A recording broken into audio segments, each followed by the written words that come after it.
Hello दोस्तों, आज हम आपको पढ़ाएंगे क्लास 9th की फिजिक्स में चैप्टर नंबर फर्स्ट में टॉपिक दूरी। दूरी क्या है?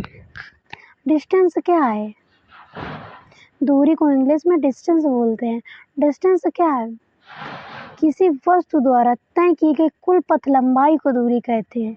कुल पथ लंबाई जैसे बिंदु ए से बिंदु बी तक की कुल लंबाई x है तो x किलोमीटर है, तो बिंदु ए से बिंदु बी की कुल लंबाई x किलोमीटर है और बिंदु ए से बिंदु बी तक की कुल दूरी x किलोमीटर होगी। इसी प्रकार जैसे आपका लखनऊ से बंगलौर की दूरी, तो लखनऊ से बंगलौर की दूरी माना हमने 100 किलोमीटर है, तो जब लखनऊ से बंगलौर की लंबाई 100 किलोमीटर है तो उसकी दूरी 100 किलोमीटर होगी। इस प्रकार दूरी एक कैसी राशि है? दूरी एक अदिश राशि है। इसका मात्रक मीटर होता है। जैसे आप मान लो बिंदु ए से हम बिंदु बी तक चले तो 5 मीटर, बिंदु बी से बिंदु सी तक 3 मीटर, बिंदु सी से बिंदु डी तक 2 मीटर चले तो कुल दूरी कितनी हुई? तो 5 metre plus 3 metre plus 2 metre, total दूरी हुई आपकी 10 मीटर। तो बिंदु ए से बिंदु डी तक की कुल दूरी आपकी 10 मीटर होगी। अब आपको पढ़ाएंगे विस्थापन। विस्थापन को इंग्लिश में डिस्प्लेसमेंट बोलते हैं। तो डिस्प्लेसमेंट क्या है, विस्थापन क्या है? तो दिशा को ध्यान में रखकर मापी गई दूरी विस्थापन कहते हैं। दिशा मतलब आपको दिशा देखनी पड़ेगी कि आप किस दिशा में जा रहे हैं। जैसे अब आपको जब दिशा में ध्यान रखकर मापी गई दूरी विस्थापन, तो जिसमें परिमाण और दिशा इसमें माप देखो, परिमाण तो होएगा ही कि कितना दूरी चले, मतलब एक मानक, और उसके बाद आपको दिशा भी याद रखनी, तो इस प्रकार से एक सदिश राशि हो जाएगी। तो विस्थापन तो ऐसे आप इसकी राशि तो ऐसे ही याद कर सकते हैं कि यह सदिश राशि है। अब दूरी का मात्रक मीटर होता है तो इसका भी मात्रक मीटर होता है। एक परिभाषा इसकी और है कि दो बिंदुओं के बीच की न्यूनतम दूरी को विस्थापन कहते हैं। जैसे दो बिंदुओं के बीच की न्यूनतम जो दूरी होगी उसी को विस्थापन कहेंगे। जैसे आप बिंदु ए से बिंदु बी तक चले तो इसकी दूरी 3 किलोमीटर हो गई। अब बिंदु बी से बिंदु सी तक के चले तो इसकी दूरी 4 किलोमीटर होगी। अब पूछा जाए आपसे कि बिंदु ए से बिंदु सी तक की न्यूनतम दूरी क्या है, इसका विस्थापन बताइए बिंदु ए से बिंदु सी तक की, तो आप इसको काउंट नहीं करोगे कि 3 4 3 7 बोल दो।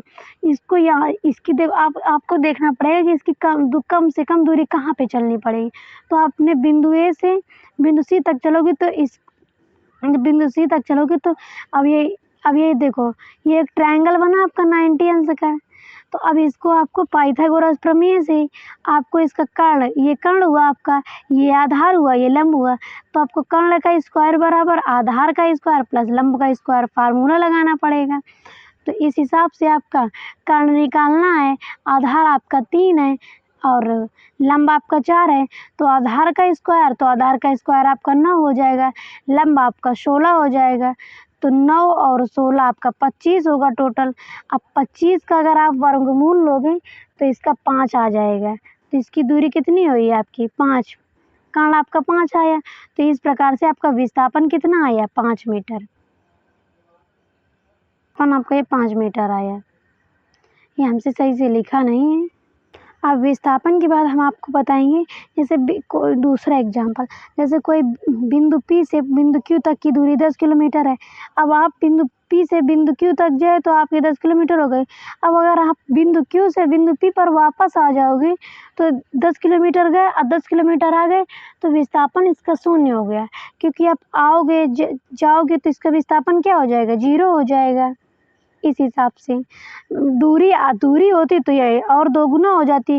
जैसे P से Q तक गए तो 10 किलोमीटर गए, अब फिर Q से P वापस आओगे तो 10 किलोमीटर, तो दूरी 20 हो जाती, जबकि विस्थापन आपका 10 किलोमीटर जाने का और 10 माइल फिर उसके आने में वो घट जाएगा, तो आपका विस्थापन 0 हो जाएगा।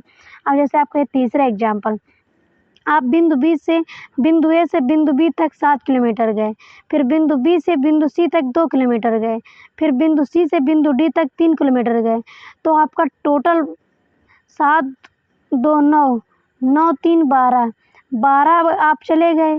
तो टोटल तो आपका 12 हुआ। अगर आप बिंदु डी से बिंदु बी तक वापस आ गए तो आपका क्या होगा, बिंदु डी से बिंदु डी तक तो आप कितना वापस आ गए, 3 और 2 5, 5 वापस आ गए तो 12 में 5 गए तो आप 7 किलोमीटर चले, तो आपका विस्थापन 7 किलोमीटर होगा।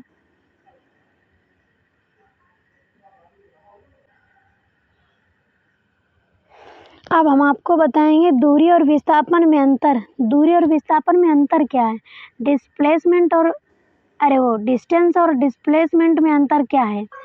तो दूरी क्या है, किसी गतिमान वस्तु द्वारा मार्ग की कुल पथ लंबाई को दूरी कहते हैं। और दिशा को ध्यान में रखकर मापी गई दूरी विस्थापन कहलाती है। तो दूरी जो मार्ग की कुल पथ लंबाई होगी वो दूरी होगी। अब दिशा को ध्यान में रखकर मापी गई दिशा को आपको इसमें याद रखना पड़ेगा, या दो बिंदुओं के बीच की न्यूनतम दूरी को विस्थापन कहते हैं। ये इन दोनों की परिभाषाओं में अंतर है।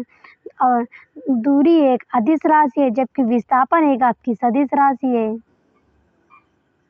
ये है आपकी दूरी आपकी अदिश राशि है, विस्थापन आपकी सदिश राशि है।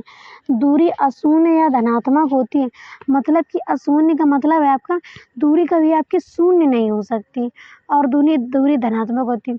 ना ही आपकी दूरी निगेटिव होगी, मतलब नकारात्मक। विस्थापन आपका धनात्मक, ऋणात्मक, शून्य कुछ भी होगा। विस्थापन देखो आपको जैसे जिस बिंदु से आप चलोगे उसी बिंदु पर वापस आ जाओगे तो आपका विस्थापन शून्य हो जाएगा, इस हिसाब से आपका विस्थापन शून्य होगा। और धनात्मक में जैसे आप बिंदु P से बिंदु Q तक चलोगे तो जितनी दूरी होगी तो वो धनात्मक उसमें आएगी।